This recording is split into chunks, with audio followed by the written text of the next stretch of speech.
Now, one person we did hear from today for the first time, Karen Read herself, doubling down, of course, saying she did not do this. She wants to know who did.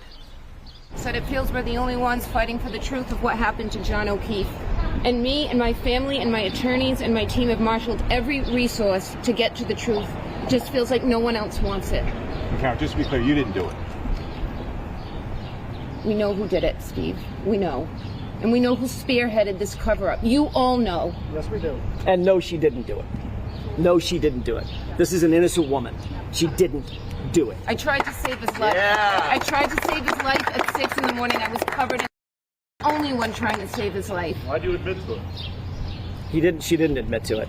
She didn't admit to anything close to that. Nothing close to that. And you should know that. That was like 3 or 4 times she admitted to it. No, she didn't. That's not true. She asked a question. She asked a question, which is very different. She didn't admit to anything.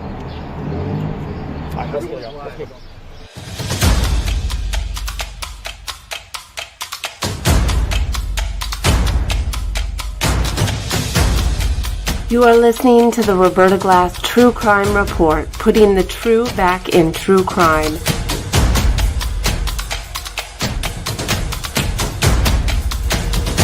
From New York City, Roberta Glass is now on the record.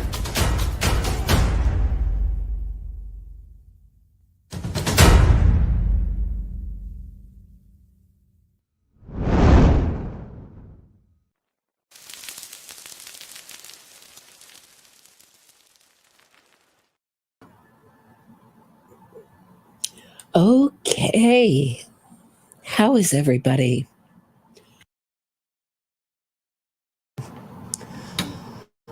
Sorry I was late. I was trying to get some video downloaded and it took longer than I expected. So I'm a little bit late. My dog Bo, nice to see you. Kitty's 1993, nice to see you. Tammie. Dean Walker, Jennifer Ray, Ms. Rex Murphy. Hello, hey Jude.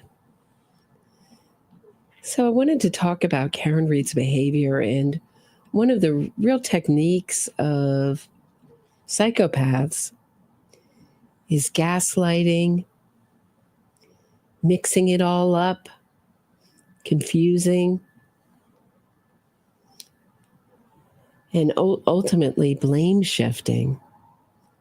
So instead of answering the Commonwealth's real case, she blame shifted and created a whole new, but what about this? What about this?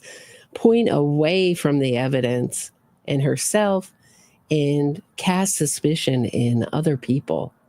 And we saw that so much, not just in Karen Read's trial, but in the campaign for Free Karen Read that she started, which was really started by Karen Read. If you've read Aidan Carney's the court documents in that case, it hasn't gone to trial yet, but what's been presented by the Commonwealth, it all goes back to Karen Read. Feeding Turtle Boy, telling Turtle Boy, go up to Jen McCabe, ask her, do you think you could outsmart Karen Read? And it was really Karen Read who thought up this entire witness harassment campaign. And it really worked because everybody is scared. It changed, I believe it changed the witnesses' testimony in trial. So we saw witnesses say, oh, I loved Karen Read, which is, if you remember the staircase trial of the murder of Kathleen Peterson, her sister on the stand. I liked Michael Peterson, but now I don't know who this person is. This isn't who he presented himself to be. I didn't know Karen Read would be the kind of person who would, say, spearhead a witness harassment campaign or clip John O'Keefe, her boyfriend, police officer boyfriend, and leave him to die in a nor'easter. That's not the Karen Read I knew. But psychopaths and narcissists use something called the illusionary truth effect, which is a phenomenon in which a listener comes to believe something primarily because it has been repeated so often. So I still have people who come to this channel and say, well, I thought he got beat up in the home that day. Well, it's been repeated so often. There's no proof that he ever got in the home. You can't even put him in the home. But that doesn't stop the free Karen readers from continuing on. When an abuser continually tells you that you are oversensitive or that that what you are experiencing is no way abuse, you begin to believe it, even if you know deep down it isn't true. In other words, a lie that is repeated long enough eventually can be seen as the truth. Researchers Hasher, Goldstein, Tapino discovered that when a statement, even when it's false, and readers know it to be false, is repeated multiple times, it was more likely to be rated as simply true due to the effects of repetition. This is because when you're assessing a claim, we rely on either the credibility of the source from which the claim is derived or familiarity with that claim. Surprisingly, familiarity often trumps credibility or rationality when assessing the perceived validity of a statement. So when I see things like,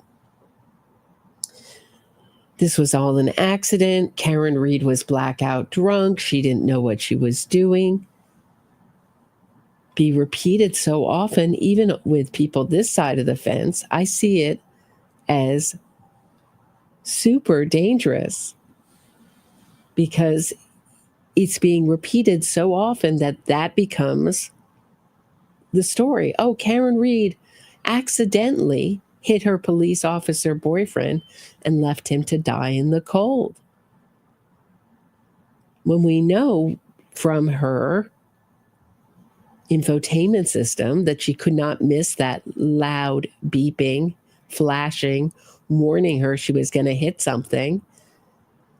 And she told her she told her father, that she felt she hit something, and then he corrected and said she may have hit something. He changed his wording.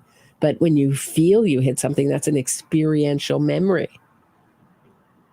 So the illusionary truth effect can cause us to become susceptible to the effects of another dangerous form of reality erosion known as gaslighting.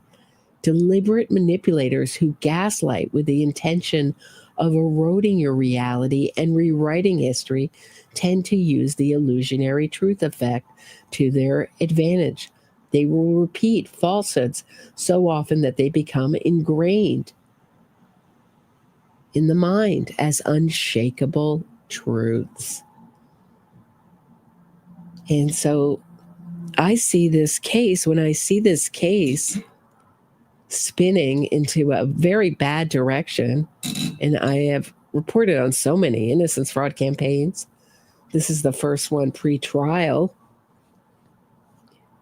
But I see it heading in a very bad direction, and a very bad direction for the O'Keefe family. I think we are headed towards another acquittal, another hung jury or an acquittal. And Aidan Carney's case, same way. I think he's heading towards I think more than not an acquittal in his case. Because they have really given themselves, Aidan Carney has certainly given himself an education in innocence fraud. And there is no organized opposition movement.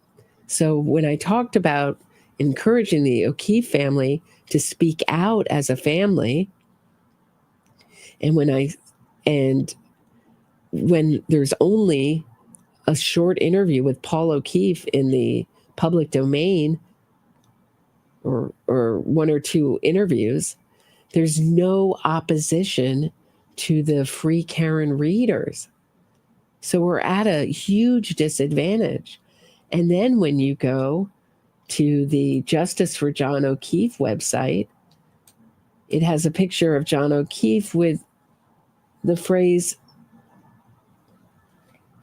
that has to do with, I think it's OFW, like that he was killed on duty, which he wasn't killed on duty. So I'm curious as to why that's used, and that there's no basic, here's the propaganda, here's why that's untrue section that really answers it. And it's just sort of links. It's done very haphazardly, and there is misinformation on it. And when I ask why this was done so poorly, instead I'm attacked. And I really would like what I aim for here is a free flow of ideas. I like dialogue, but there can be no dialogue when none of the points that I brought up are ever addressed. Instead, it becomes, why are you attacking so-and-so? Why are you I would like some explanation as to why certain people feel like she was overcharged.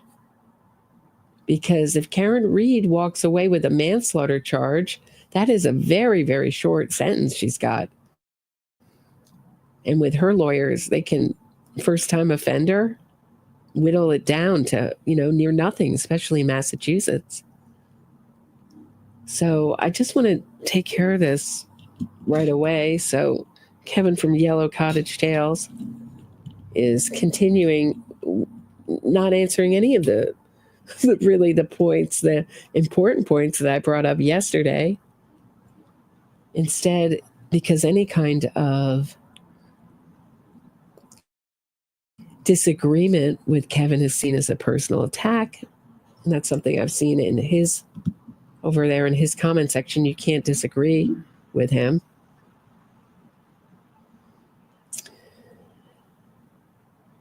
And he's continuing the smear campaign. So let me deal with this. First off,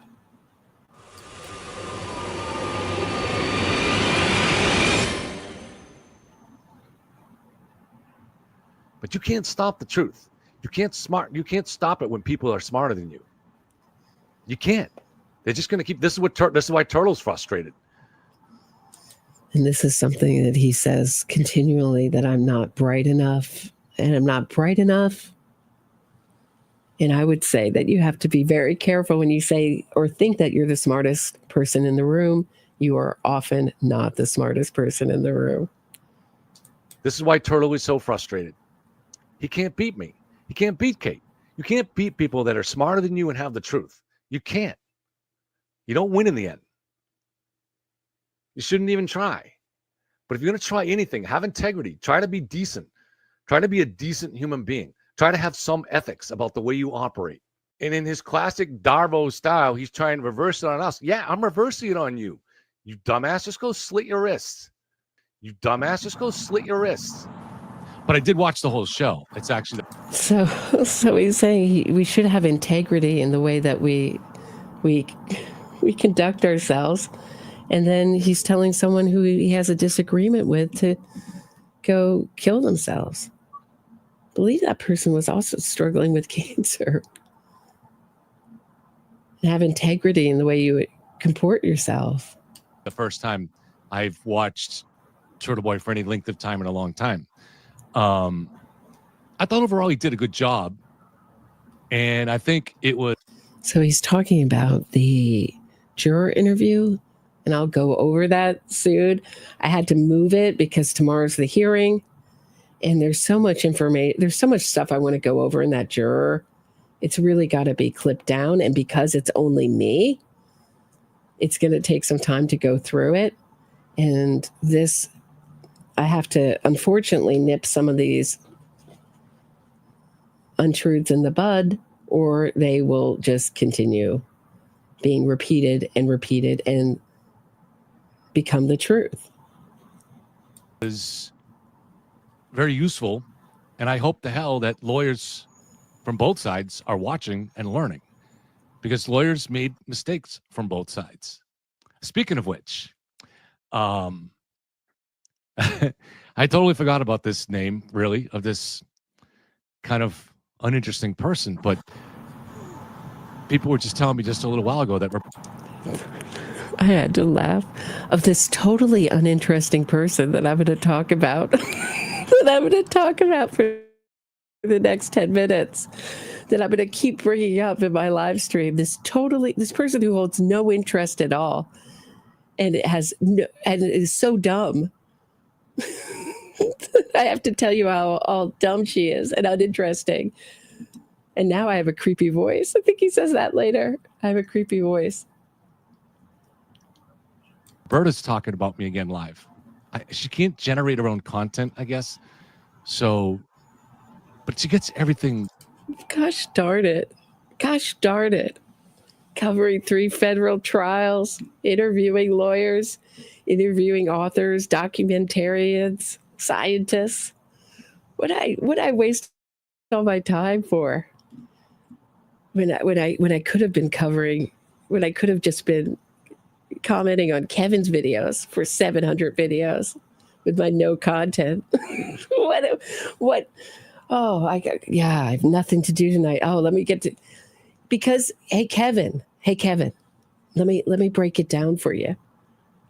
I had to talk about you and Kate's website for Justice for John O'Keefe, because it's incomplete and there are errors on it and it's not helpful.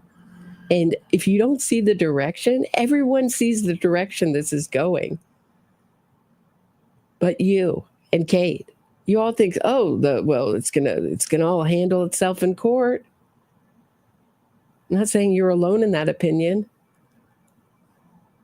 But those of us who've seen innocence fraud campaigns, we know it's not going well. It's headed downhill so fast. She's headed to an acquittal or another hung jury so fast. Because no one's talking about there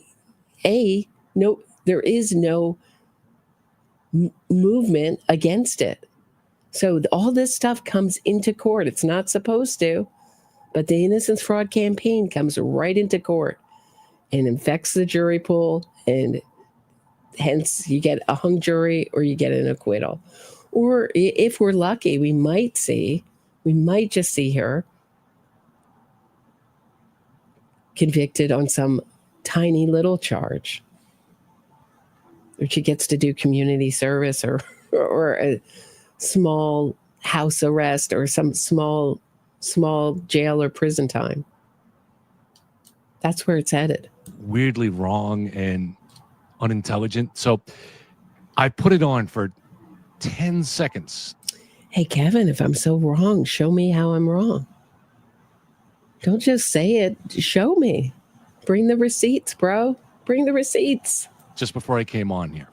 And she's playing a clip from my show from the other night. And if you guys saw the show, you may remember.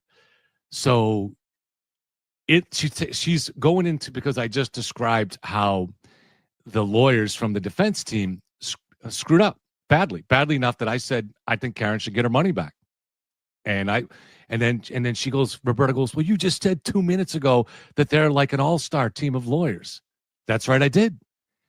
But if you had half a brain, Roberta, I shouldn't have to explain this again, since I explained it perfectly there, what I meant.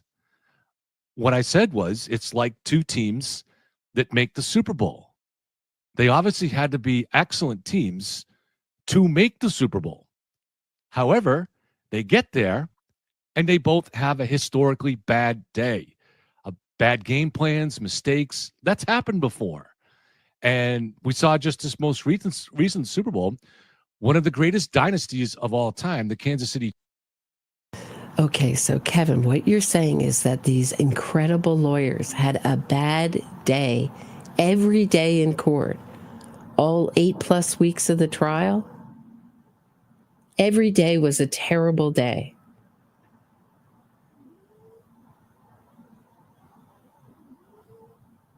I can see the All-Stars team having a great day, but you're saying that every day was terrible for the defense and the prosecution. That seems implausible to me. No? Chiefs came out with a bad game plan and screwed it up. And I talked about that. Now, maybe Roberta doesn't know what a game plan is or a Super Bowl. I don't know what she knows and what she doesn't. But I made that pretty clear. And I stand by that. So anyways, I think... Oh, I'm such a stupid girl. I can't understand football metaphors. I've had a conversation with a lawyer today on this too. How did this whole movement get started? Who conceived it? Nobody conceived it. Karen and her team are just exploiting opportunities as they develop. I would say Karen Reed started the Free Karen Reed movement. And she definitely was the one behind the witness harassment campaign. And she was a true crime fan before this. So she knew all about innocence fraud, and she made her own innocence fraud campaign. Not original. That's it.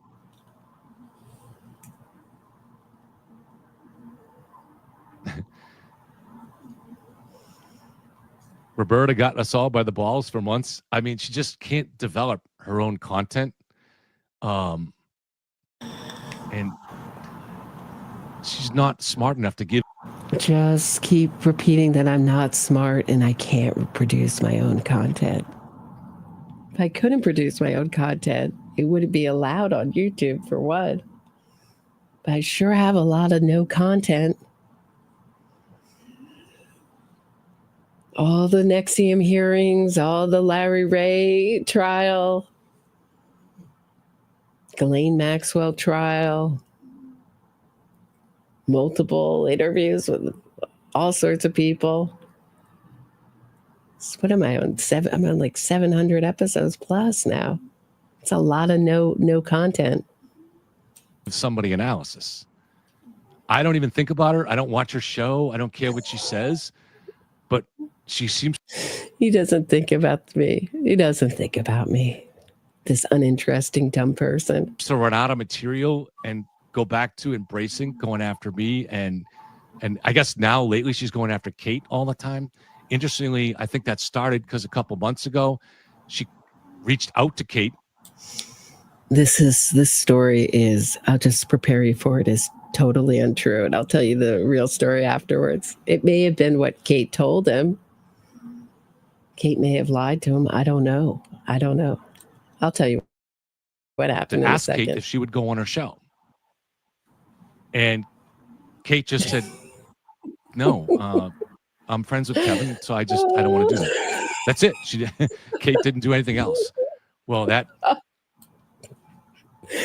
this is not what happened. I called Kate because I was working on a project and I had a question for her. We did chit chat. She's very charming and we talked, and lucky for Kate, I won't repeat what she said about Kevin. But anyway, it had nothing to do with my show. I had her on once, and I didn't feel the need to have her on again. I had a question about something I thought she would know about. And then we had a little chat. That did not happen a couple months ago. That was in October. I called her. So he's right. I did call her, but not to have her on my show. Gosh, I'm so it's just... I don't even know if he made that up. I don't know if Kate told him that or if he made that up, but it just happens to be totally untrue. I think he wants to paint a portrait of me so frustrated at home. I can't make my own content. I need Kevin Lenihan. Oh, Kevin, make some more videos, please. I gotta because I personally don't like Kevin so much. It's not personal. my original issue was Kevin interviewing a murderer on death and platforming a murderer. I disagreed with that. Okay. Then he made that personal affront. Okay. And now this is my asking, hey, can you improve and make the Justice for John O'Keefe website so actually something useful to anyone but yourselves? Can you actually make it factual? Now he's gone off in a different direction. Now it's that I'm just dying for him to make more content because I don't have anything to talk about. Oh boy. Oh boy. The Roberta that burned her, I guess. So now she's got to go after Kate. That's how touchy she is. But we don't have to talk about that. Let's just whatever. She can do what she wants. I'm so touchy. I've only brought up, I just want Kate to explain. Just make the Justice for John O'Keefe website accurate and make it useful. Because we're headed towards disaster, guys. If you think Hank Brennan is going to just like do some massive, he's not a magician. And if he doesn't talk about Karen Reed's behavior, which is key, that's a big part of the case. I don't know. And I just wanted to deal with certainly the plumber issue. Did Karen Reed make that up? Or was there a real plumber over at Karen Reed's house? And if there wasn't a plumber, why was she saying there was? And why was John O'Keefe telling Michael Camerano he was upset that Karen didn't let him fix her plumbing issues? Whatever it takes to get some content, right, Roberta? Whatever it takes. So if I'm helping you out by giving... Oh, I have nothing to talk about, Kevin, without you. You're such a wealth of things to talk about. I think I've dedicated, I would say, not even 1% of my content to you. Giving you a show and you get to go and twist my words, I'm happy to help because you obviously need it. So here you go. We'll try to give you some more. How do I twist your words? I'm playing you verbatim. Let me know where I'm wrong. Let's have a dialogue. Let's have a free flow exchange of ideas without personal attacks. How about that?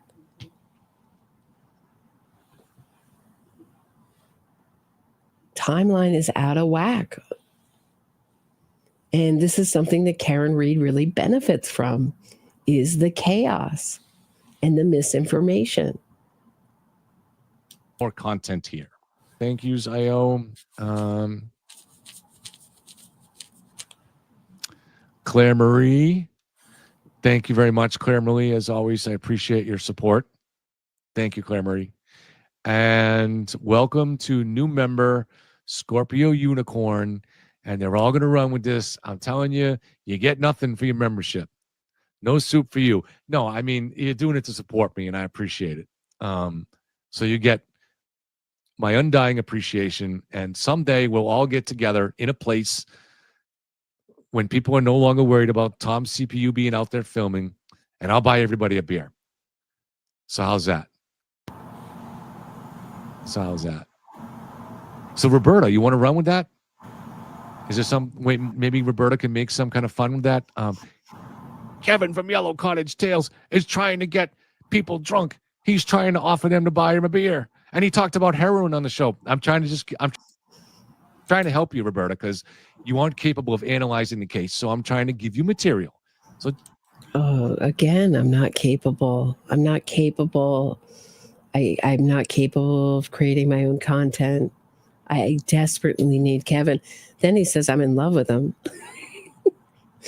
anything to not answer the valid points I brought up and to smear my name. I still have people saying that I'm Innocence Fraud Watch. They come into my DMs like, hey, why'd you write about me on your site? I was like, because I just stopped denying it, because the more I denied it, the more people thought but she really has to be Innocence Fraud Watch. So you're smearing me, saying that I would be dishonest with my audience, for one, that I would have some secret account. Two, never mind that it gives me credit for all of Innocence Fraud Watch's work that she's put into her blog, and her Rumble account is really just a tool that she uses so that you can see videos that she, or links or clips that she brings up in her blogs. I'm flattered that you think that I could do that, but, do all this on my own, as I do everything that you see here, I do myself. I don't have a team. It's just me. From the thumbnails to the videos to everything you see on this channel to the songs, I've done it. It's me. So if something goes wrong, if I make a mistake, I have me to blame. Just say thank you.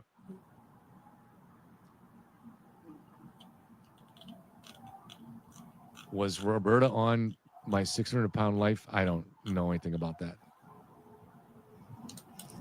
No, I wasn't.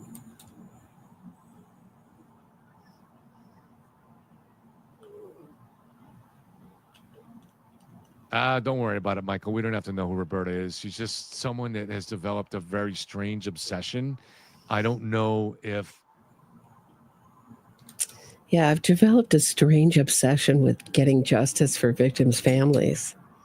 And when I see people helping get a murderer off,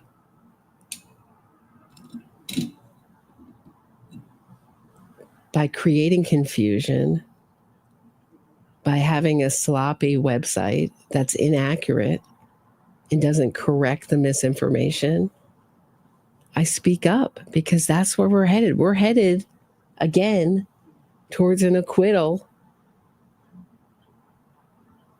or another hung jury. That's where this is headed.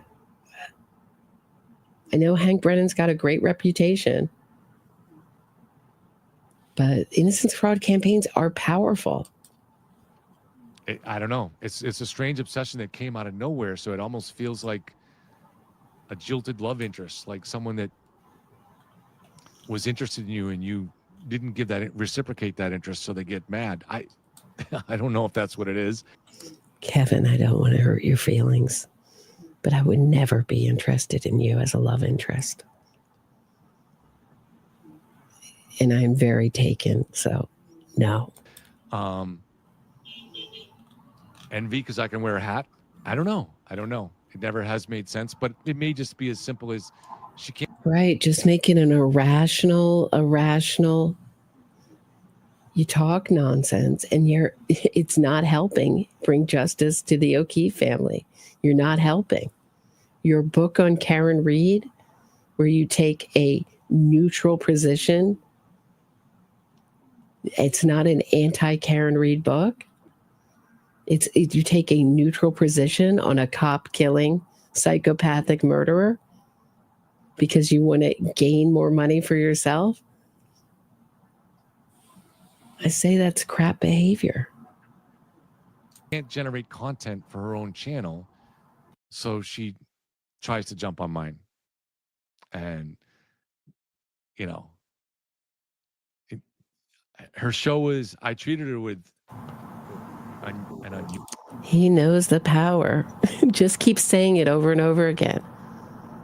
Just keep saying it over and over again. She's dumb and she can't create her own content. And you're going to make it true. From Kevin's head, this is so much Kevin's MO. From Kevin's head, just repeat it over and over and over again. Gaslight and brainwash his audience. And you never have to answer any criticism. Just keep saying, look over there. It's very much what Karen Reed does. Look over there. Look over here. Maybe it's this. Maybe it's that. Maybe it's this. I don't have to answer any of the questions Roberta really asked last episode. Get the Justice for John O'Keefe website in order. Usual level of respect during the trial. I didn't like her show. My people in my family. I got a DM from him like when he wanted me to have him on, he was like so complimentary. Now he's like, I never liked it. It was just my mom. My mom liked it. People older than me. It's where they're really elderly, senile. People are way out to sea. That's what he's saying. That listen to these shows, would listen to her show. And so I got to hear some of it from that. And I just found her analysis to be too black and white for me. The world is not black and white. And my approach, which, listen, that's why I said, if I'm not getting people mad, everybody mad, sometimes I'm probably not doing it right. Because my approach is to try to look at everything. Your approach is to sit on the fence and get all the money for yourself. That's your approach. Thing objectively. And objectively, there are going to be parts of this case that don't favor the prosecution. And that's how I cover it. That's not how she covers it. She covers. Oh, there's certainly there's bad facts in every case for the prosecution and the defense. That's how a court case works, of course. Would it have been better to have actual containers to put the snow in than the cups? Certainly. But in Nor'easter, they were using what they had. It was not what I liked, of course, there's things that aren't in the reports that you would love that were in the reports. Adam Lally's opening statement and his closing argument could have been a real argument. But he talks about it, the closing argument being so bad, but then I think it was bad, or Adam Lally's performance being so bad. I don't know if he specifically just talked about this closing argument. But they have it up on the Justice for John O'Keefe website, Adam Lally's closing argument. If he performs so terribly, why have it up on the website, Kevin? Is it black and white? I don't want to say she's like the turtle boy of our side or something like that, but those people are all 100% black and white, and she's the same one. Strangely, I have strong need for justice for victims' families, but I don't think that overshadows. I think I see the cases fairly. These people are very guilty that have these innocence fraud campaigns. What can I say? Right. And that's fine. But I knew she was like that, and I was just like, yeah, it's not to my taste, but I still treated her with respect when she was here. And then weirdly, all of a sudden she started doing attack videos on me. Really strange. Really strange. Kevin, only you would see these as attack videos. I'm trying to get a dialogue going. Why don't you answer some of the questions and issues I actually brought up? And I know he's going to bring up Innocence Fraud Watch again say that I'm Innocence Fraud Watch and talk about a blog that she wrote where he says that she came into the garage at a certain time, but we don't know what time she came into the garage. I think that was what Innocence Fraud Watch's point was. We don't know.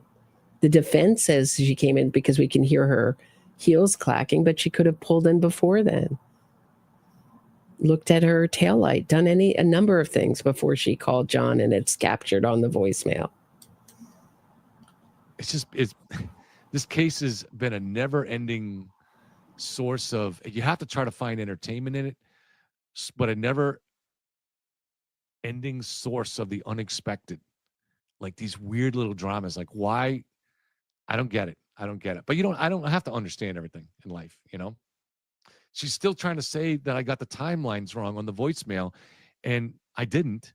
But that video was put out on Innocence Fraud Watch on Rumble, which gets like 5 views. I do believe that's Roberta, but it's possible she denied. I deny it. But what he's saying, she denies it, but I know better because I think so. And now he's got so many people thinking so. Even Turtle Boy's going to sue me for a blog that, for Innocence Fraud Watch's blog. I'd love to see how that turns out. Denies that it's her.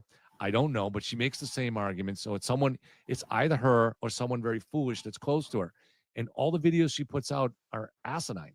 They're just, so in that video, she said, Kevin Lenihan gets the timeline wrong on the voicemails. But even if you just listen to the clip that she played, you could tell she was misunderstanding it, or whoever put up that up. She was trying to, so in the clip, she thinks that I said that the first voicemail to John was 12:41. That's not what I said. The first voicemail to John was at 12:37, and I said that in that video. But what I said was that in the summer of 2023, Turtle Boy, when he was getting his information directly from Karen, said that Karen got home at 12:41, and that we knew that because you can hear her pulling into the garage. And she gave details. She said you can hear the garage closing and you can hear her boots on the ground. That's all the information. I would encourage you to read Innocence Fraud Watch blog. She brings the receipts with linked video. That's the purpose of a Rumble account, just a link video that she can prove what she's saying so that she's not throwing around unsupported arguments. We knew until the trial. Then with the trial, we learned from Trooper Garino that the first message came at 12:37. Her phone connected to John's Wi-Fi, quote, around 12:36. I wish we knew that more accurately, but that's what he said. And the second voicemail is at 12:41. And just like Turtle had reported, indeed, you do hear the garage door closing and you do hear her boots on the ground. You also hear some what sound like alarms, or, like as you're pulling in, you get those sensors, as you get near a wall. But I never said that was the first voicemail. And you can't really, if people are dumb, what can you do? Like the clip that I went on today, when she's trying to say from my show the other night, it's tough being so brilliant, isn't it? Isn't it tough being so brilliant? Everyone's so dumb that they don't appreciate all your brilliant arguments. I said that the defense attorneys were like an all-star team or something like that, but they're very qualified, but that they had a dumb strategy. A bad game plan is the way I put it. Oh, how she says in that creepy little voice, how can you say that? You just said 2 minutes ago that if they had an all. I used to say you like my voice. Now it's creepy. Now I have a creepy voice. Oh. Which is it, Kevin? Do I have a nice voice or do I have a creepy voice? Some people hate, for everyone that likes it, anything that you're going to do on YouTube, someone's going to hate it. And certainly I don't expect everyone to love my content, but this is not answering any of the questions. It's just telling his audience, that I'm too dumb and I don't produce any content. And I'm not even worth an answer to any of the real points that I made in the video yesterday. Star team of lawyers, how could they possibly have a bad strategy? Are you so dumb? Because I explained in the example that it's like two excellent teams that get to the Super Bowl. And you don't get to the Super Bowl unless you're an excellent team. But you play a really bad game, like Kansas City did last week. It happens all the time. Right. So you play a bad game every day in court for 8 weeks straight. Got it. And in the case of Kansas City, they played a bad game because they had a bad game plan. And I explained that in the video. I don't know why she can't understand it. I don't know. Because I don't understand your metaphor. Your metaphor doesn't work. What game plan did Karen Reed have available to her if she wasn't going to develop a third-party culprit, which you have to do through cross-examination, through vigorous cross-examinations. That's why Jennifer McCabe was made out to be Satan, etc., because they were trying to develop it so they could argue third party. They ended up really arguing it anyway. And all along the way, they were pointing out holes in the state case. This isn't on the report. You heard this, but it's not on the report. The solo cups, etc. It was one pointing out holes after the other. I don't know what holes you think they should have pointed out in the state's case, but that's what they were doing. That was their game plan. The game plan that you suggested sounded exactly like the game plan that they used. Her lack of understanding indicates she should. Right. But if you can't develop third party culprit by saying this you could be very polite, I guess, to Jennifer McCabe. But that's not Alan Jackson's style. He's an aggressive,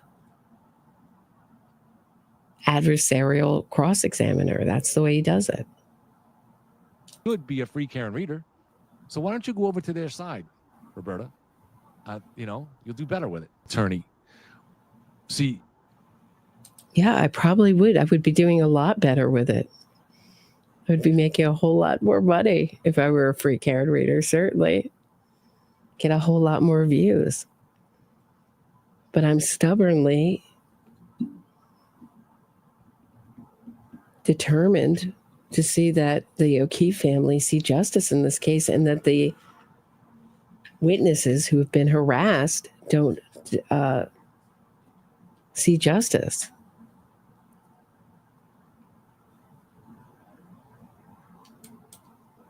You have to dilute the evidence that's delivered to the jury has to come through the witnesses.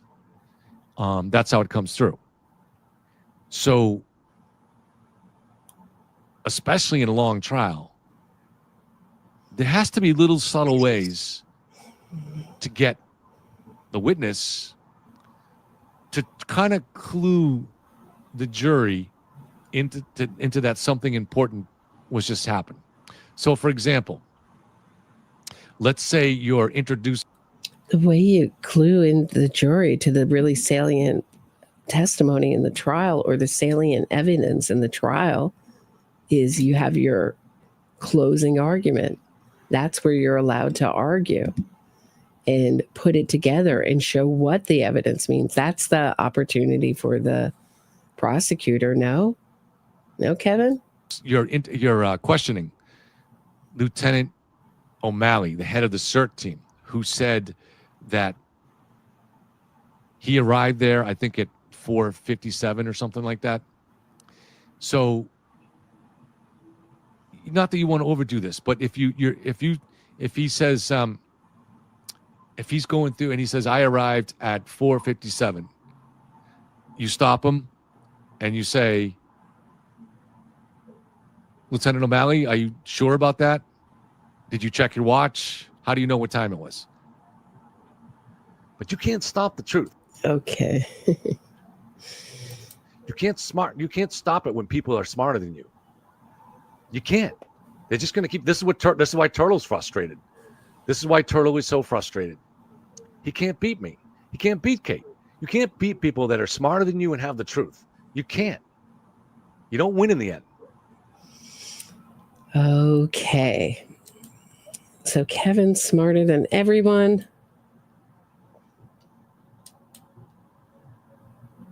Hold on one second, guys.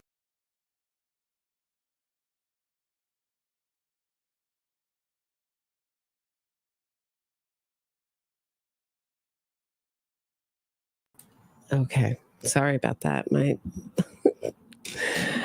Oh, yeah. Okay, my computer just stuck on me.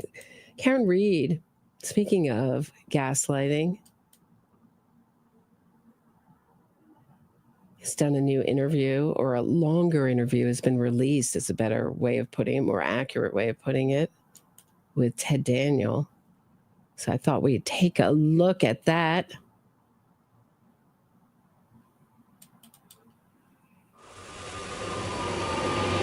Full disclosure, invited you here, but of course it is unusual for someone who's accused of murder to do this interview or others. Why? Yeah, because most good lawyers would not let their client. This may also take a long time to go through. This is an hour and 11 minutes long. This may take a while to go through too. Most lawyers wouldn't let their clients go back to my interview with David Mackenzie that I just recently did. And he's like, yeah, I wouldn't let my client do an interview. Not like that. I mean, you could just hear his horror at Karen Reed's interview.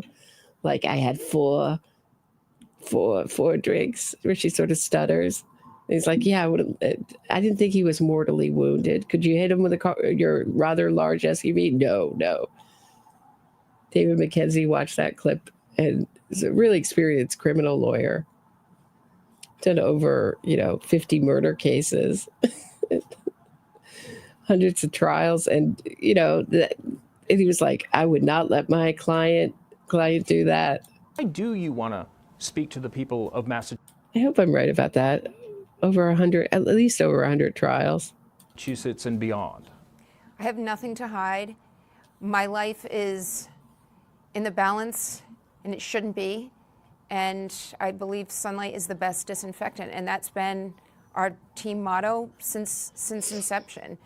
I think the more I've seen, the more information the public has, the more they understand what we already know. And when we talk about the public, there's so much going on in the atmosphere of this case. How much of that do you pay attention to? I pay attention a little bit to everything. The parts of the public that seem a little dirtier than others. The parts of the public that seem a little dirtier than others. She Googles herself every morning. What is she talking about? She watches everything, because every innocence fraud campaign gets ideas from both sides. And so when I'm talking about putting together, hold on one second. When I'm talking about putting together a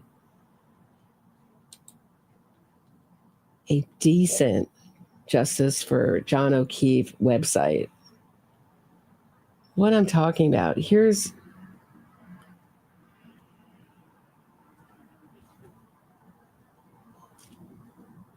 hold on one second. I have so much stuff up.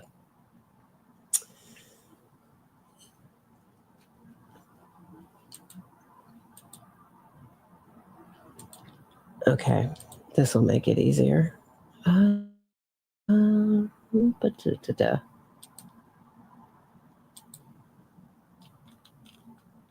is my so odd? Hold on one second. I'm just trying to pull it up, guys. Here's a really useful website about the West Memphis 3. Goes through, welcome, West Memphis 3 facts. Here's some information you might not know. Here's the supporting document. Here's another thing you might not know. And then it answers propaganda within these things and gives you the link to the court documents. Also, the Justice for Paul Howell website was very similar. Showed this before. It's Julius Jones's victim. In response to Jones's defense, case summary, fact versus fiction, recent news, videos, etc. But answering the propaganda has to be, and the untruths has to be, the most important thing. Because that's what Karen Reed has, all these aligned journalists who are welcome to spread this propaganda and give softball interviews like Ted Daniels and like this interview. I mean, Karen Read is, using this kind of, shifting blame, accusing others of misunderstanding what she said. I mean, there's a great article I linked in the thing about how criminals deploy tactics that are developed over time and become automatic, that they use to seize control. So a criminal is unlikely to reveal any more than he must, and even what he does disclose is often untruthful. Whatever the transaction, he strives to emerge in a superior position, because with psychopaths, it's all about power and control. Anyone who does not share his view becomes an adversary, or anyone, I would argue, in the Karen Read case, who has real information against Karen Read becomes public enemy number one and has to be pointed at with suspicion. If people recognize the criminal's tactics, they can reduce the likelihood of becoming victimized. The following constitutes a guide to tactics that become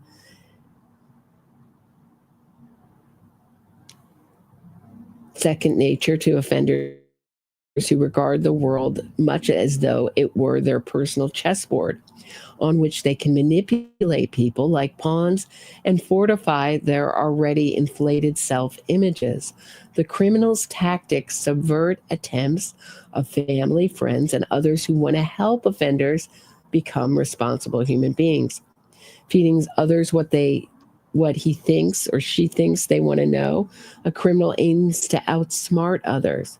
Remember, that's the question Karen Read wanted Turtle Boy to ask Jen McCabe. You think you can outsmart Karen Read? He or she becomes astute at casing out their adversary, then forming a response. They lead others to believe that they agree with them when they don't. When he or she is restricted, he or she tries to impress others by following the rules. If the criminal convinces others that he is changing, he may be granted early release or special favors. People do not recognize that criminals' beliefs are at odds with what he is presenting to others. And why didn't we see that with any of the witnesses in the case? They never questioned their own perception of Karen Read. No one said, I liked her at the time, but now I question whether I was really seeing the real Karen Read. Vagueness. The criminal refuses to be pinned down by saying, well, I guess so, or articulating phrases such as maybe, perhaps, you could say that. He keeps his listeners uncertain as what he believes, whereas everyone uses these words on occasion. Like, for example, we all know who did it. That's vague. And I was asking a question, right? There's another part of that. The criminal does not conceal what he thinks, what he's thinking. He's a master at circumvention. He shifts the burden to his listener, who then endears to figure out what the criminal really means. Diversion. By shifting the subject, either in a direct manner or gradually, the criminal moves away from the topic under discussion and introduces irrelevant subjects. Criminals slip into distractions such as talking about a sports competition, current events, or local gossip. Eagerly, they criticize and reprimand others to distract attention away from themselves, paying attention to only what suits him. Rarely is a criminal interested in someone's point of view, especially when it differs from his. He may focus on a minor aspect of what another person is saying and turn that into a major theme of their conversation, and accusing others of a misunderstanding. Even when the criminal knows exactly what was said, like, I hit him, or agreed upon, he tries to put the other person on the defensive by accusing him of misunderstanding. No, I said I hit him. It was preceded by a did and proceeded by a question mark. I was just merely inquiring whether I hit him. Silence may be the ultimate form of control and putting others on the defensive. attempting to confuse others by involving a lot of people like Carrie Roberts, Jennifer McCabe, and generalizing to a point of absurdity. Check out the link in the description of this episode. Here's the rest of the interview. I have close friends and people I trust that filter through it, because there are threads of important information in every channel of the public, on social media, just out and about in Norfolk County or in Suffolk, through our emails. So what I can't manage or don't want to manage, we have a lot of it covered from people that we trust and people who support us. People said some pretty... Right. So they have microdots. They have all sorts of people on their on team Karen Reed. Help mix it out, put out falsehoods in the public domain. nasty things about you online. Do you read that? Do you process that? I read some of it. I don't take it to heart, but it's bothersome. But I understand why it is. There are bad, evil. Right. It's not because she's an unrepentant, murderous psychopath that people have bad feelings about her that she ended the life callously of John O'Keefe by clipping him with her SUV and leaving him for a horrible death in a nor'easter. It's that those people are really the horrible ones, not her. Nefarious players in this. There are people who are adverse to other people in this whole case, people who support me. And I've known my whole life, as does everyone, that there's not a lot of good in some people. And it doesn't drag me down in any way. It makes me feel like we're covering ground here. The nastier it gets, the more I know that we're making an impact to people that... Right, because if you can get people angry, you can get them irrational, and you can also get them to act out in ways that are unbecoming or, say, make them look bad. Like the time that John O'Keefe's family, his mother gave them the finger, the free Karen readers. So if you just push them enough and poke the bear enough, you'll get a reaction, a visceral human reaction, and then you can point the finger at them being terrible people. Have a lot to worry about. 3 years have now passed since John's death. How much do you think about him with everything else that is going on? I think about him in terms of his final days, his final weeks. I mean, we have his cell phone, which a cell phone to anyone. Right. So we've heard a little bit of this before. She says she has his cell phone. I believe she has his cell phone records. I can't believe the cell phone would be not be given to the next of kin in the O'Keefe family. I think the O'Keefe family would have his cell phone. They have his cell phone records, but she likes to think about his last moment suffering because that gives her great pleasure to know that she took him off the face of the earth. It makes her feel powerful, and that he was sufficiently punished for the crime of breaking up with her. That's my theory on the case. No one can know. The only one living that can know is Karen Reed, and she lies. So we're not going to know if he broke up with her that night, but he had tried to break up with her 2 weeks before and get her out of the house, and she wouldn't leave. And I read the text messages between them, and he was certainly handling her well, but she was constantly on him, constantly engaging, controlling, gaining control of him. And I believe by using the plumber, trying to rile him up. She's been with him for 2 years. She knew what would annoy him. She knew that hiring a plumber when his father and he could have fixed it for free would annoy him. It's like a diary, and it tracks everything you've done. And I've gone over and over his final movements, his heart rate, his injuries, the time that he did everything that day and the days leading up to it. But I've said this to other people.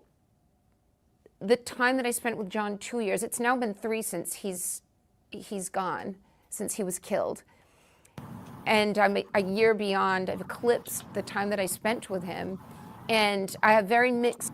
Meaning she's been an accused murderer for 3 years. And she's been queen of her Innocence fraud campaign, put up on a pedestal, quasi-worshipped by her supporters for 3 years. Does anybody remember this quote by Karen Reed? The O'Keeffes never carried a pitchfork for me until I started getting support. You didn't speak to any media. Now you're giving interviews. Not enough. It's just Paul O'Keefe. You can see how much it bothers her because Karen Reed knows the power. If they gave interviews as a family, it would be so powerful. Remind the world what Karen Reed did. The life sentence of grief that she gave the O'Keefe family. She gifted them.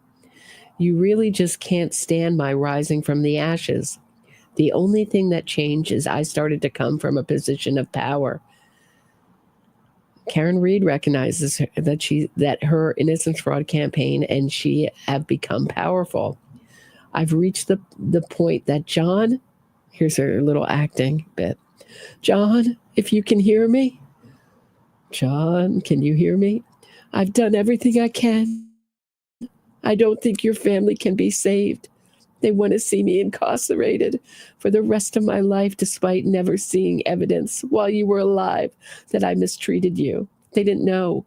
I did it all in secret. I mistreated you all in secret. We were dating for 2 years, and I've since eclipsed those 2 years. I'm going on 3, and I've got to save myself now. So she's got to save her own ASS. Feelings, when I look back on John, because I see a lot of poor decisions that were all precursors to his death and to this nightmare that I'm living. It's Poor decisions by whom? by both of us. Just drinking, being around the wrong people is cheap. She has a lot of nerve talking about the nightmare that she's living. You know who's living a nightmare? The O'Keefe family. It's a never-ending nightmare caused by you, Karen. Among them, wrong people for the weeks leading up. They wouldn't have been people I would have chosen on my own to be around.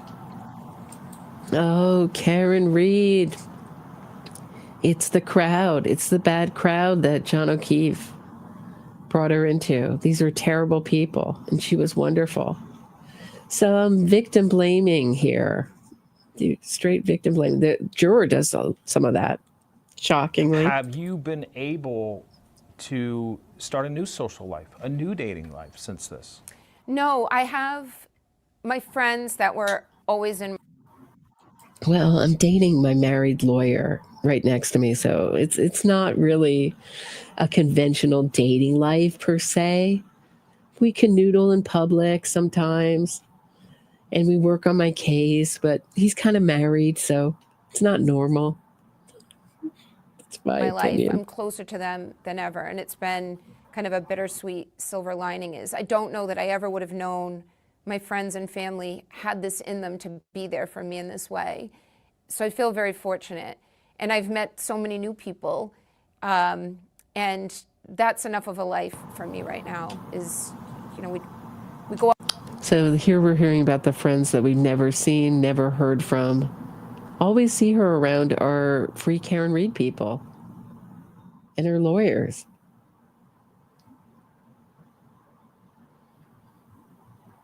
Out for dinner just to get out, and we end up just kind of hungered down over a table discussing the case. And I value their input, and I'm content with my social life, even though it's really just socializing about the case. How big is Karen Reed's inner circle? My inner circle, well, half of it's my attorneys, who we just talk so much. There's always so much ground to cover, and we can't wait until trial starts to really begin strategizing or going through the details. We do a little bit. What's that in the background? Is that me? Is that something playing? She like turns her head. Do you guys hear that in the background? Every day. Do a lot every day. We do I should say we do a little bit in proportion to the total task at hand, but we cover a lot of hours every day. I probably talk to Alan and Liza each 3 or 4 times a day. And I think it makes us all feel good that we're going to be that much more prepared when we have to do this for round 2. But my inner circle, I don't know. Yeah, when we have to do this defense of this murder defense, rolling my eyes up, I have to defend myself against a murder charge, round 2. I have to go against round 2 because they're so stupid to charge me, Karen Reed. Can you believe that they framed me, the college adjunct professor, with me, little old me? It's bigger than it was. It's bigger than it was before, but it feels stronger than it ever was. I know that I can trust the people that I chose to have in my life. Is that 5, 10? 10 maybe. Okay. Really, really tight, it's probably 5. Alan, have you ever had a client who's advocated for themselves as much as Karen does? Not as articulately or as intelligently as Karen does. Karen is an innocent woman falsely accused. It's got to get that in. If you've ever listened to Amanda Knox's interviews, she gets that in right away. I was falsely accused of a crime I didn't commit. Got to get that in. That's the innocence fraud talking point. Innocence fraud talking point number 1. She's an innocent woman falsely accused. Just keep repeating it over and over again. She could sit back and say, go handle this. You're the professionals, go deal with it. That is not in her personality. And we're a better team for it. She has an encyclopedic knowledge of literally every single page of the discovery. I've never seen anything like it. She has an analyst's brain. She's got a rapier intelligence that is attendant to. I've got a brain for business and a bod for sin. Is there anything wrong with that? Does anybody remember Working Girl? That's what it reminds me of. This type of analysis. Very, very smart, very motivated. She has no... Karen Reed's got a brain for innocence fraud and a bod for sin. Off button. I'm getting texts. I wake up, I'm on the West Coast. So I wake up, she's been awake for 3 hours. And nearly every day, I feel like, damn it, I've fallen back again. I've fallen behind again. Liza and I have to sort of get back on the treadmill and catch up with where Karen is today, because she'll literally just pick something out of the blue. To me, it's out of the blue. To her brain, it makes sense for her to pull this document or pull this report and say, well, have we thought about... Or sift through people's Facebook profiles and look for something she can make up, for some story she can make up to cast doubt away from herself. This paragraph or this sentence or this word in this report here or there. And then we gather together as a team, me and David and Liza and Karen will get on the phone and talk it through. So she's been, more than any other client I've ever seen, any other client I've ever met, she's been at the center of her own defense. She knows she didn't do this. She's motivated to make sure that the truth comes out. Has she made any seminal decision? Oh, Karen Reed knows she did it. And she remembers every bit of what happened that night. She was fully in her right mind, as she said. They're not saying I wasn't in my right mind. She was angry. She aimed to clip him with her rather large SUV and struck him and left him to die, because then she knew it would cause serious bodily injury and or death. And she thought she was smart enough to get away with it. She wanted to punish him. In this case, have we seen any filings that are directly from her decision and her thought process of how things should play out? The better question is, have we seen any filings that she didn't have a seminal investment in, a decision about, a suggestion about? Every single thing that you've ever seen filed in this case has gone through Karen, at least I mean, some of them are hyper legal, right? But she's educated herself on, she'd make a better lawyer than most lawyers these days. But she will have an impact, and she's got a seat at the table in terms of strategy. In terms of strategy, she's a natural innocence fraudster, guys. She's a natural. She's natural at innocence fraud. Strategy and tactics that we use every single day. There are so many people who have never met you, but are so invested in your life and the outcome of this case. I know there are some who adamantly support you, but do you ever worry about your safety with the people who do not want to see you succeed in this case? I did more earlier on. I did more earlier on, but now that I travel from hotel to hotel room, I think they'd have a hard time getting up to my hotel room. I feel more insulated now. I feel safer that people know. Because if any... Do you guys hear those high winds? There are high winds in New York. And I had this yesterday too. I just hear every time I pause the video, all I hear in my earphones is like these high winds. Like I must sound like I'm in a windstorm over here. Reporting from hurricane whatever. That's what it sounds like. If anything ever happened to me or someone that I love, I think a lot of people would know where to look. So that makes me feel safer. Have you received any credible threats? Yep, I have. There's been some online that just the fact that someone's brazen enough to even post something like that gives you some... Yeah, I don't worry about the harassment. I make the harassment. I spearhead the witness harassment in this case. I don't worry about it. That's something for my enemies who have the knowledge against me on the case to worry about. Insight into their stability or lack thereof.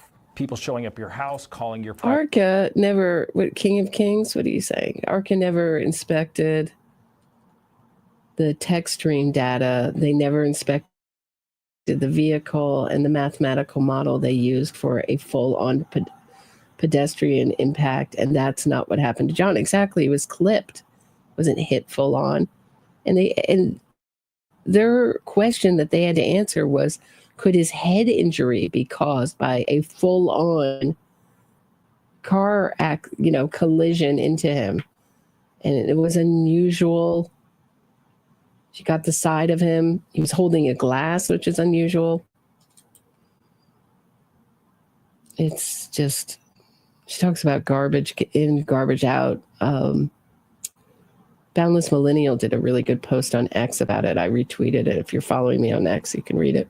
About ARCA and Karen Reed saying garbage in, garbage out really speaks to the ARCA investigation. No, that has not. I've really not had my physical boundaries impinged in any way, nor have my parents.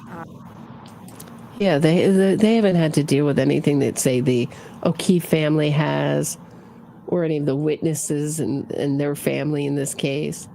Karen walks away unscathed.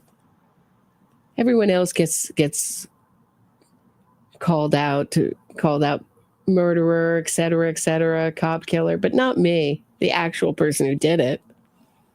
I walk away unscathed. I think, by and large, very large, there are very friendly people all around me. Your defense strategy is the most aggressive I've ever seen in a case. You've taken on the DA, you've taken on the judge. How much of that is Karen Read? How much is that the team? Probably equal parts. Yeah, we go scorched earth. But we really wanted to get this case acquitted. So we put as much pressure on the DA's office, public pressure. There's rumors that we hired actors or just bodies to stand there with signs and protest Karen Read. So it looked like there was huge public support for Karen Read when it was really just a small group. Now that it's spread worldwide, if Karen Read gets acquitted of this, then comes the civil lawsuits. This is how innocence fraud works.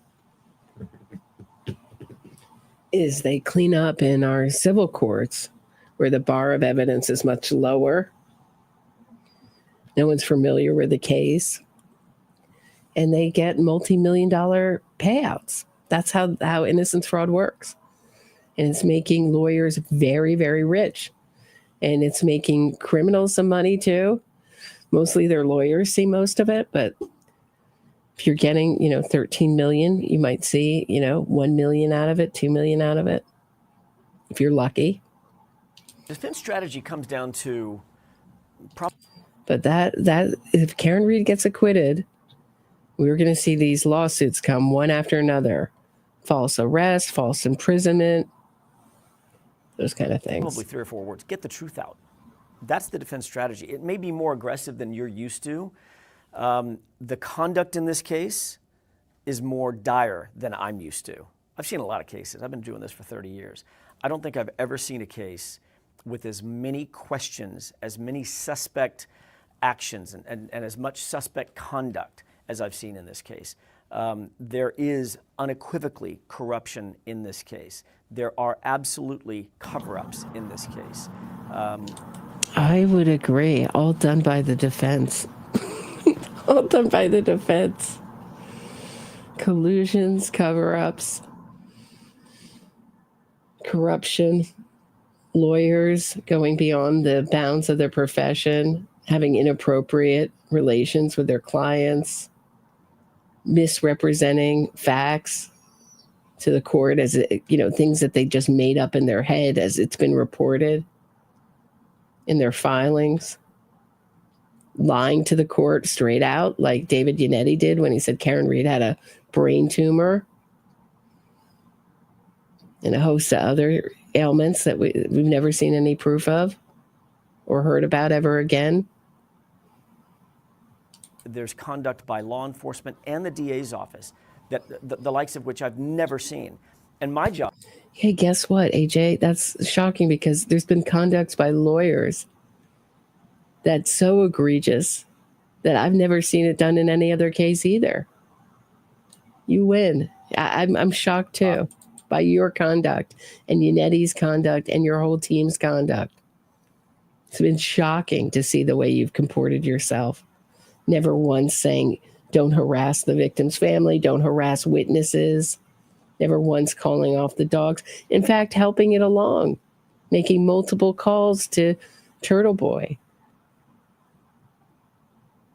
Our job. Doing, aiding what looks like from an outsider when we see these calls to Turtle Boy that you were aiding a witness harassment campaign that your client spearheaded.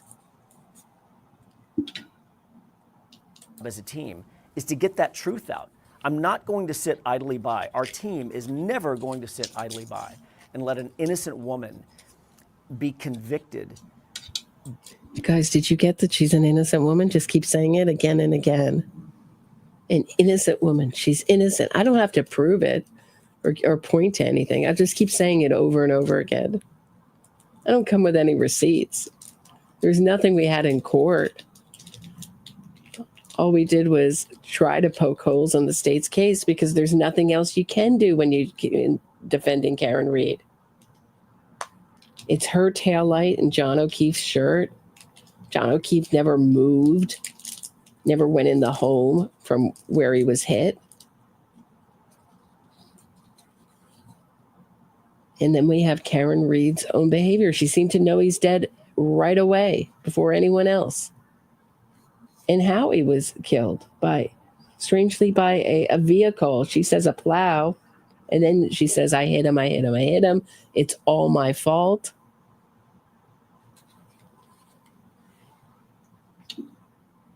Never to mention the car data all shows that Karen Reed hit something that night.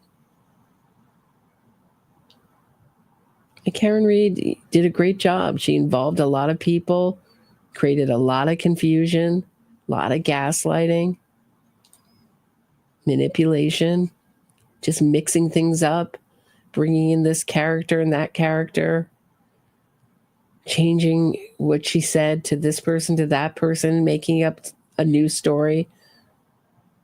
As soon as these people were trying to figure out what happened, Karen Reed has a new story every minute. Then she pretended to be crazy, saying, what is this, period blood on my hands?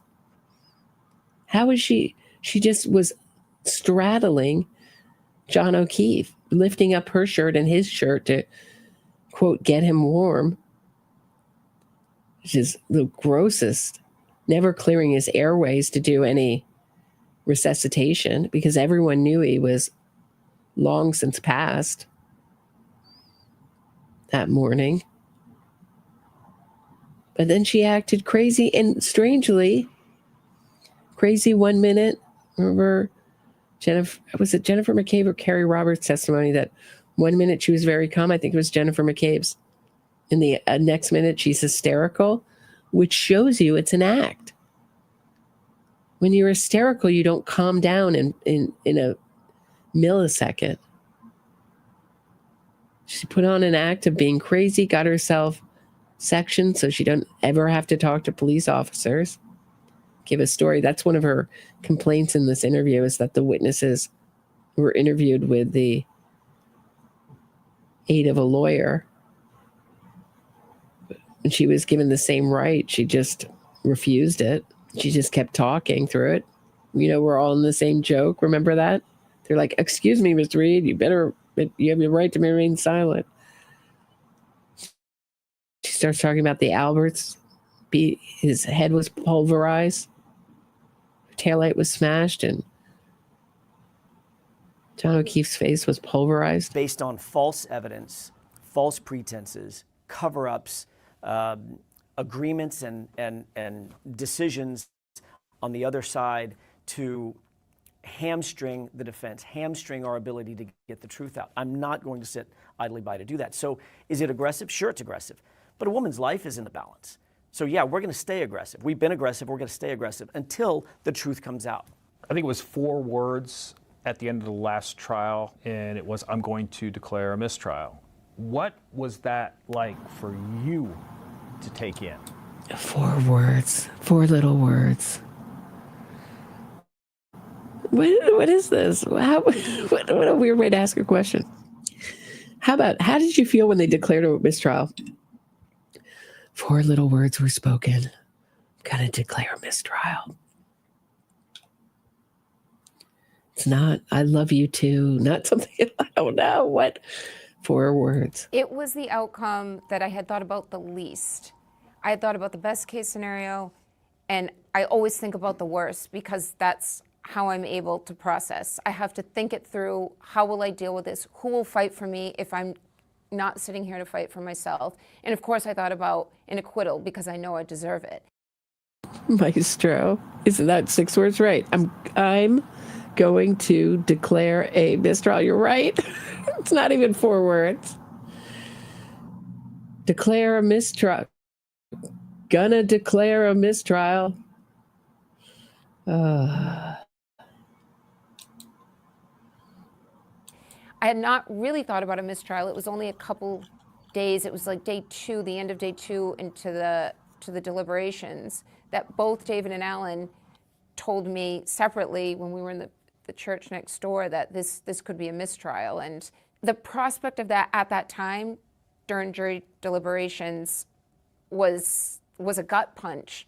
But then when it was declared, it was such relief that Right. I have more money to raise, and I can make a bigger kangaroo court zoo next time, and it's all going to be about me, me, me, me, me.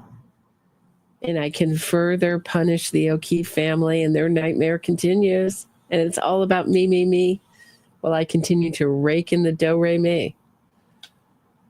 Pull this out. Let me just do quickly. Let me do your comments. And I'm going to do maybe 5 or 10 more minutes. And this is awfully long, running awfully long. We got your comments. You had something to say. You were insightful. Oh, so clever. So Roberta's going to read your comments. Hey, Roberta, read those comments.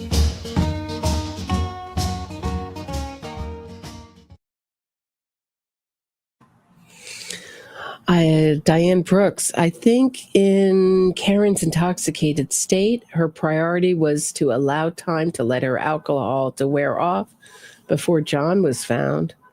Really? I mean, if she really wanted him to live, she would have, say, gotten out, called 911. So she had to know in a nor'easter he would have been gone. But certainly 4:30 in the morning, she was still, when they took her alcohol level, it was still rather high. So didn't work if she did aim to do that. Marcie Denton says, bottom line, the Commonwealth needs jurors that are able to use common sense and listening skills to just reach a verdict. I'm fearful our society has moved away from common sense and listening skills. Thank you, Roberta, for exhibiting both of those skills while covering this case. You're welcome, Marcie. I just think the impression I got from the juror is, I mean, I didn't know what to believe, but he obviously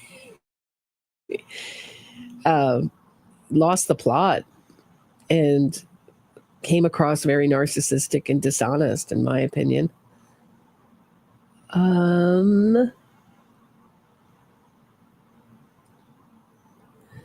If they can't get a tinted jury, she will be found guilty. Hank got this.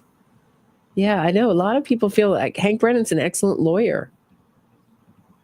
And I hope he wins this case, but I'm not feeling confident now. Said that it doesn't suit Roberta to be so critical of Kevin and Kate Peter and going on and on about it. Really?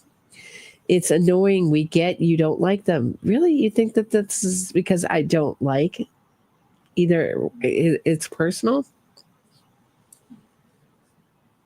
That's what you got out of that episode? D- listening skills. They have different opinions, but both are sure that she's guilty. They both think that she's guilty of some kind of smaller charge, manslaughter. That's what I've heard them say. She's guilty of something. With so few to dare stand up for this belief, you should just accept that they have different opinions. Well, I think that they never really explained their why they think it's manslaughter and why they think Karen Read was an accident and why she wouldn't hear her infotainment system beeping at her and why, if it was an accident, if she felt she hit something, why she didn't get out of her car to check her taillight or check the damage to her car like everyone else does when they hit something. That's common sense. I just don't hear them making an explanation. I'd love to have a free exchange of ideas, but every time I point it out, it gets to be about me or my show or my personality or my voice or something else or my content or my intelligence. I was free. I was free to sleep in my own bed, hug my parents, continue to work on this case. My immediate next worry was, I hope I have my team available to go to battle all over again. But those moments, waiting to hear 12 strangers determine what is going to physically happen to you for the foreseeable future or forever, when you're able to walk out a free woman or man, it was an incredible relief.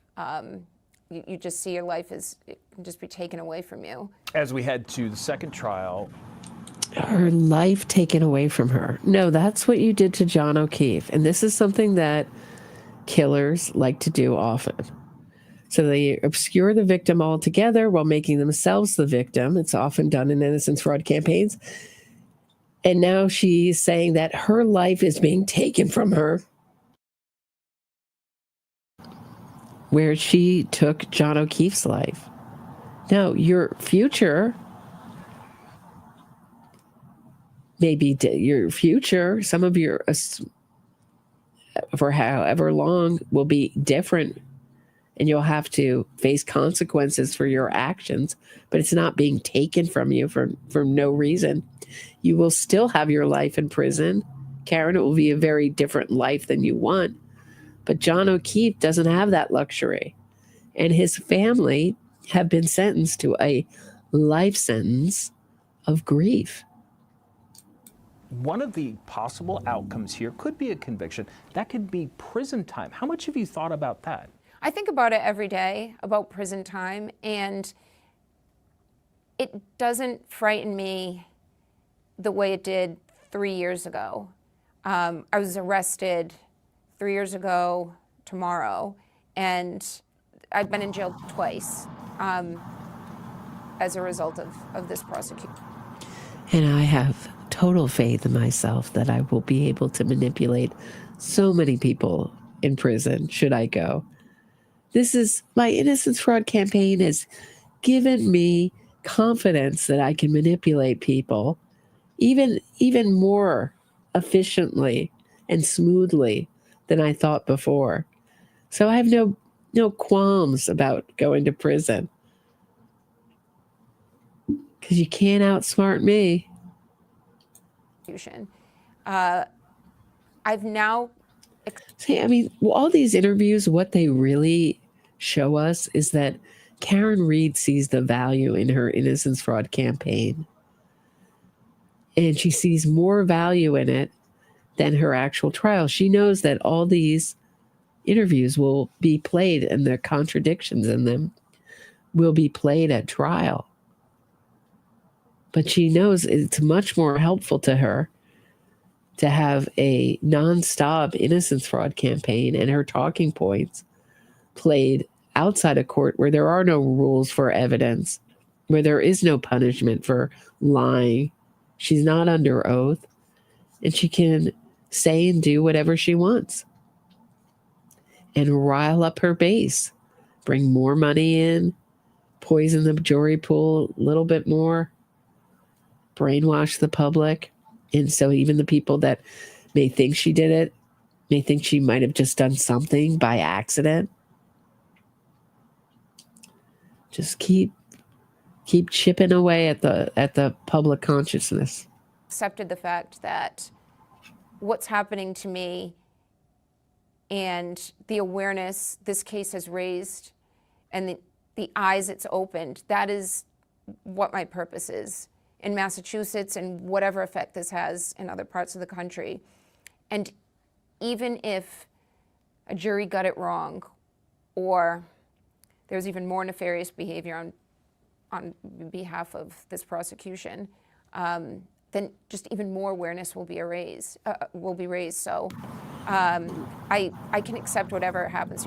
Right. So like Amanda Knox, she says she will go right into the innocence movement. Meaning we should expect books to be written. My falsely accused, the Karen Read story. There may be TV movies made from it. This will become an industry, and she may go around to universities lecture circuits get paid the big bucks for repeating her innocence fraud narrative until it's a American myth. Look at the Central Park Five.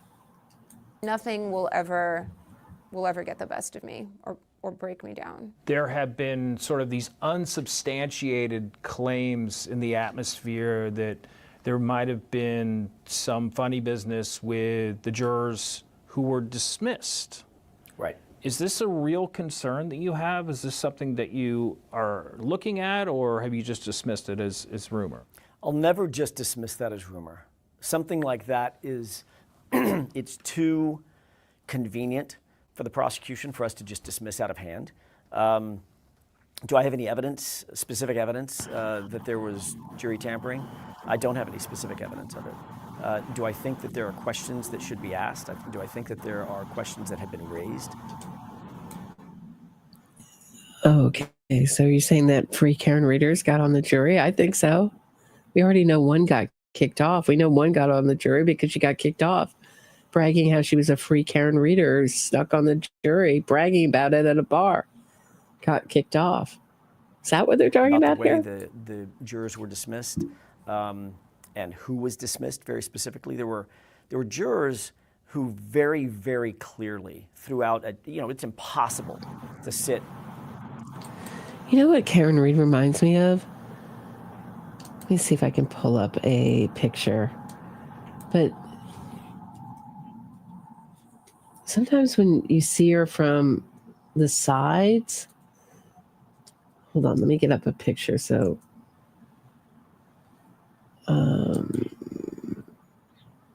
yeah, here we go. Janice from the Muppets. So, hold on. Take a look at her. Hold on. 12 or 15. Hold on, we'll go back. But pulling this out, I'm going to share my screen. Do you remember Janice? I think she's based on Joni Mitchell. You know, there's like Dr. Teeth, who's based on Dr. John. Animals based on Keith Moon. Other figures that are based on, she reminds me a little bit of Janice from the Muppets. I don't know why. Anyone else see the resemblance? And not get an idea, just a chemistry idea of where those jurors are one way or the other based on certain, body language and facial expressions, etc., size and huffs and arm folds and leaning forward, leaning back, things of that nature based on certain witnesses. It's interesting that three of probably the most stalwart jurors who we believed, and I will go to my grave believing, were very supportive of the defense. And they were I'll go to my grave believing. Why do they always put in these, I swear to God, these liars? I'll go to my grave believing. Does anyone else question that he has any beliefs or real opinions? He knows she's guilty. It's my feeling, my opinion. Susan Hicks says it's the duck lips. It is. And now that she's had Invisalign, it's not quite so prominent. I believe she's wearing an Invisalign thing, kind of bringing her front teeth back a little bit. But she does have that profile, that Janice profile. And with the long ironed hair, it really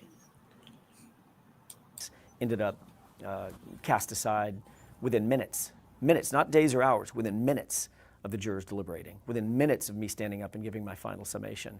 Those three jurors were gone. So is that a query? Absolutely. Have I dismissed it? I'll never dismiss it. Is there anything to do about it? Not so sure. One of the state troopers who was involved with the Norfolk. Anything we can do about it? We can only hope. We can only hope that we'll have the same tainted jury pool next time and get a full acquittal. And maybe Aiden brings up 12 Angry Men. Movie that's indoctrinated everyone who's ever been on a jury. I mean, this juror talks about we're trying to find holes in the state's case. What you're supposed to be doing is looking at the evidence presented to you. You can accept it or not. But your job is not to search for holes in the state's case. Take a look at the evidence. Do you accept it or not? Do you find testimony reliable or not? But I mean, that's DA's office, and on the periphery of the investigation, was also responsible for the jury? Right. He wasn't that far on the periphery of the investigation. He was involved in the investigation. He was a direct supervisor over the individuals that were testifying and about whom we had leveled some very, very serious claims and ended up proving those claims during the course of direct and cross-examination, the presentation of our case. That person, that supervisor, we found out well into the trial. As a matter of fact, at the end of the trial, we found out is the very person who was governing the jurors. That's a question that should be raised. That is an issue that should be teased out. Should never, ever happen. That is the very definition of a conflict of interest. Is that standard in Massachusetts for just the DA's office to assign whoever they want to go be the sort of, supervisor of the jury? Yeah. Yeah. Wait. I missed that. I'm sorry. I missed that. How is it Hank Brennan has a conflict of interest? Let's go back. My apologies. I just didn't understand what he's saying. If I had a nickel for every time I said I've never seen this in my life as it pertains to the Massachusetts justice system, the criminal justice system, I'd have a lot of nickels. I've never seen that happen. It should never happen. Good thing I don't have a lot of nickels. But I do have mega bucks, all from the Karen Reed's supporters paying me. I heard a rumor that he's not getting paid this time around. He's doing this pro bono. Is that true? Have happened. And pro bono can mean a lot of things. Are the taxpayers paying him for his time? Is he getting paid the equivalent of a court-appointed lawyer?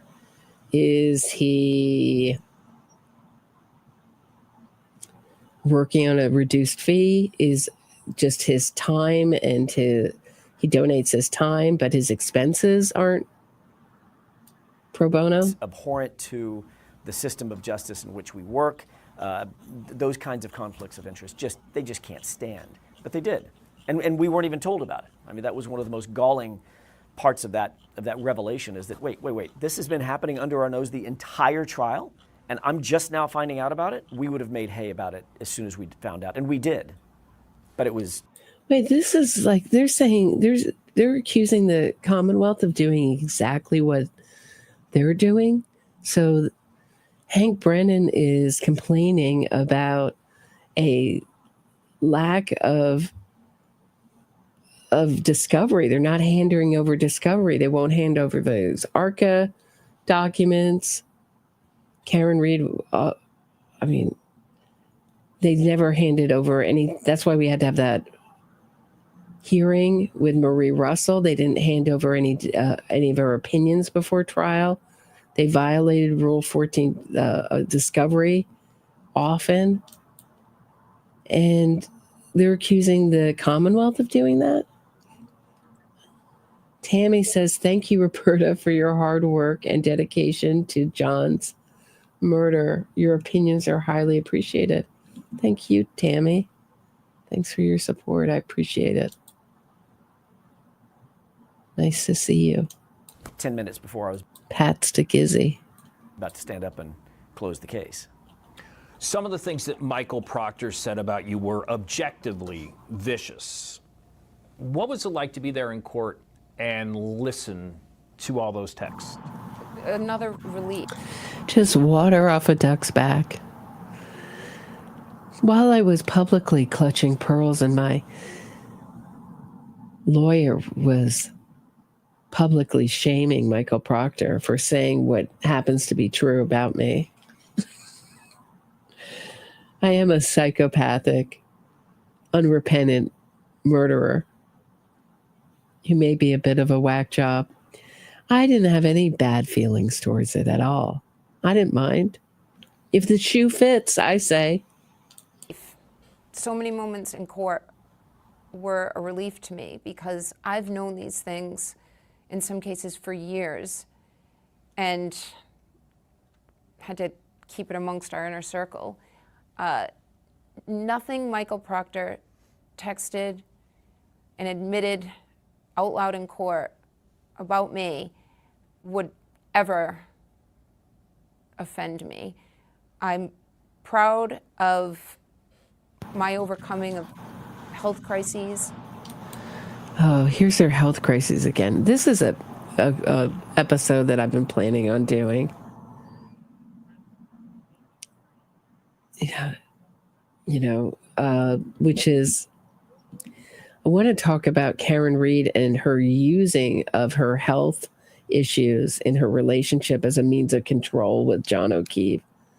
So I wondered if when Yannetti, this is a theory, not a fact, this is a fact, Yannetti not floated out the idea, said that she had a brain tumor in her first hearing. And I was wondering if that was something she was telling John O'Keefe to re-traumatize him from his sister died of a brain tumor, to sort of keep him in a trauma-based mind control, I guess you could call it. So she could continue to have control over him. And so that just to gain control, power and control in the relationship. There's times in those text messages that she says, well, I'm struggling with a lot right now. And he's like, I know. What was she struggling with? And we've also never seen any proof of any of the medical issues she says she has. Could she have borrowed Jennifer McCabe's medical issues and taken them as her own? Hard to know. Marcie Denton, thanks so much for the super sticker. Appreciate you supporting the channel. Proctor was just letting the public know what I've known about Michael Proctor, who he really is.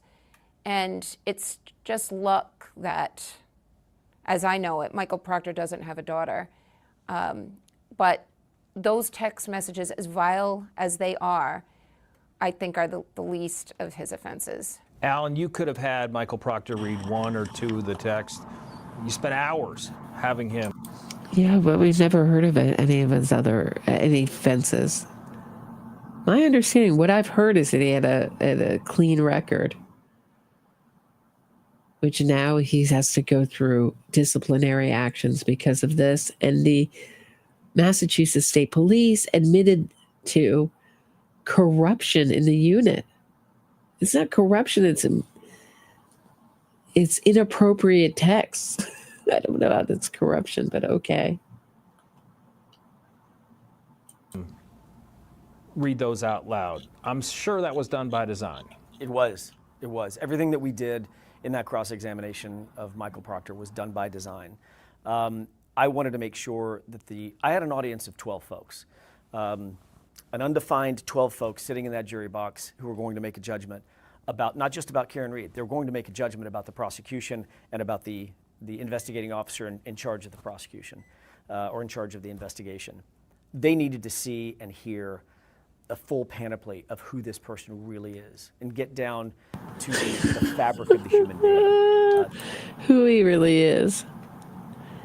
A police officer who's angry that another police officer has been brutally murdered.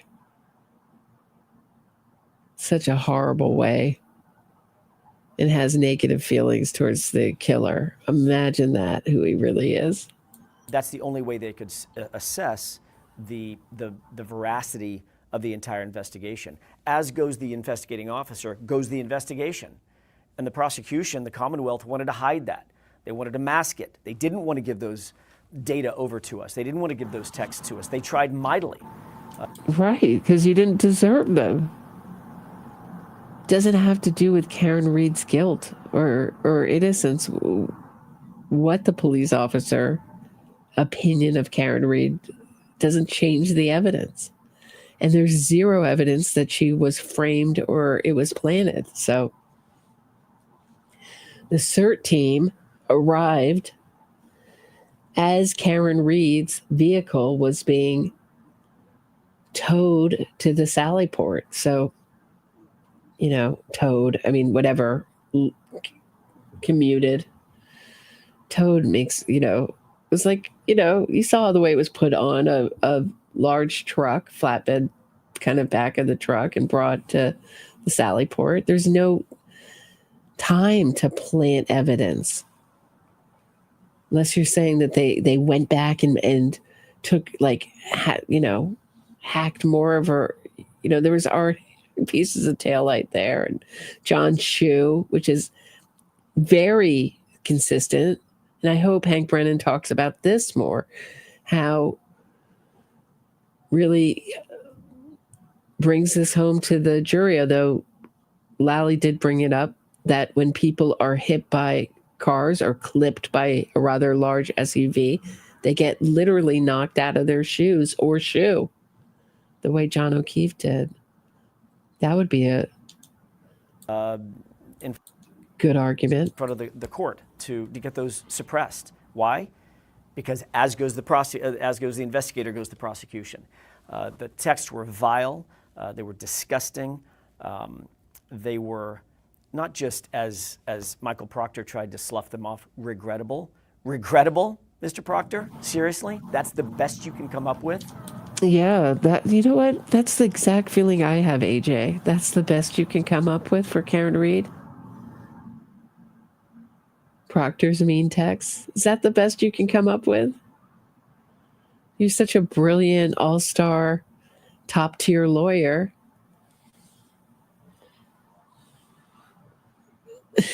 Which I don't think you are, but you certainly put yourself in front of the cameras. Tried to make yourself famous, first trying to run for DA, prosecuting and getting a hung jury in the Lana Clarkson's case against Phil Spector, and then being a talking head on other shows. You certainly tried to make yourself famous. In terms of why don't you come up with a better defense for Karen Reed? You have a whole team of people and you're getting ideas from the public. Why don't you come up with a better defense? Because the evidence is so overwhelming against Karen Reed. It all fits for Karen Reed clipping him with her rather large SUV, and zero evidence that he ever made it in the home, or zero evidence for any kind of conspiracy either. What the things that you're saying and the bias that you're showing about a criminal defendant and accused who has yet to be convicted of anything, that's the best you can say is it's regrettable. It's far beyond regrettable. It's disgusting. It's disturbing. Yet she has to be convicted of anything. He's not on the jury. He doesn't have to look at her as innocent. Neither do I as innocent until being proven guilty. That's for the jury. We can have any opinion we like. The jury has to hold back on that, forming an opinion till they get into the deliberation room. Not us, not Proctor. He can have an opinion. That man should not ever carry a badge. That man should not ever carry a... Oh, I feel the same about you. I think you should retire from being a lawyer, going beyond the bounds of your profession. And I hope you all get written up. I hope the public writes you up for your inappropriate relationship with Karen Reed, with basically by your silence. Never mind the evidence in Aidan Carney's case. Let's just say your silence about the witness harassment campaign. Never mind that I think that you helped it along. That's my opinion based on what we've seen in the documents in Aidan Carney's case, egging along and aiding and abetting the witness harassment campaign. But just your silence alone never once calling off the dogs, telling the free Karen readers not to harass the witnesses in the case. You are a embarrassment to your profession.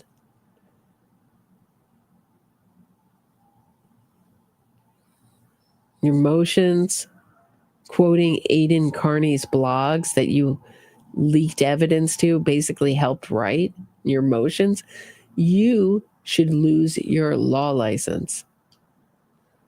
Ditto Yannetti. You went too far. You went beyond the bounds of the rules of your profession. And I don't think you should ever try defend a killer or any other kind of criminal again, or accused criminal again. Gun, he should never have any authority over the community members ever again. Are you surprised that he's been fighting for his job? Yeah. What I think he should probably do is put his tail between his legs and get out of the jurisdiction and go find some other line of work, someplace where he can't hurt people. How will Michael Proctor play in the retrial? Ditto. I think you should find some other line of work where you can't hurt victims' family members, and you can't aid and abet, just by your silence, a witness harassment campaign. Alan Jackson, you are an embarrassment to your profession. Not that it has a good name anyway, but you bring it down.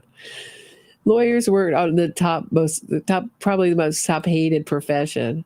I think this is a good place to leave it for today. Thanks so much for listening. Please share this episode. That's something you can do that really helps the channel. Share this episode. Subscribe to the channel. Leave me a comment. That really helps the algorithm. And I also get so much out of your comments. Might make it on the air. Support my work on Patreon. You can buy me a cup of coffee, send a donation to the channel via Venmo, and I will be back tomorrow morning, 10:55, for Karen Reed's hearing. I'll see you all then. Have a great night, everybody. Thanks for listening.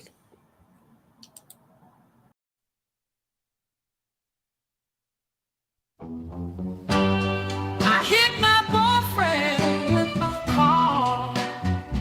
It wasn't an accident, but with lying lawyers I'll go far. Lying lawyers and witness harassment, I'll avoid prison. It was snowing. I pushed the pedal down, hit him hard. Now the legal system a clown. Innocence fraud campaign to save my skin. Making money, truth is my second victim. Carry, Jen, like John, you were my mom.